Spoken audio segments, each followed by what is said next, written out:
Un samedi après-midi à 2 semaines de Noël et pourtant le refuge SPA de Luynes est bien vide et même un peu plus vite que l'année dernière.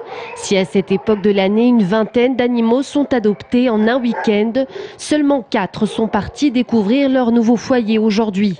Ici au refuge, 198 chiens et une centaine de chats attendent d'être adoptés et pourtant ce n'est pas gagné. Je pense que les gens réfléchissent peut-être un peu plus à l'acte d'adoption et d'engagement vis-à-vis d'un animal.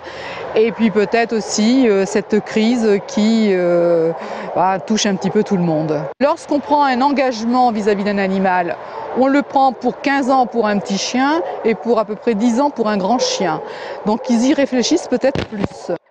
Une adoption qui n'est plus impulsive comme elle l'était il y a quelques années. Aujourd'hui, par exemple, ce sont les chiens de petite taille qui sont les grands favoris du classement. Abandonnés volontairement, trouvés errants sur la voie publique ou encore retirés à leurs propriétaires pour mauvais traitement.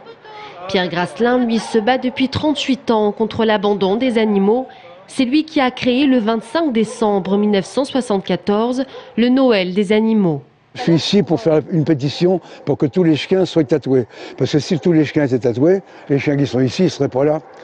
Et puis en même temps, essayer de plus en les mettre, parce que c'est vraiment scandaleux. En France, chaque année, 100 000 chiens sont abandonnés.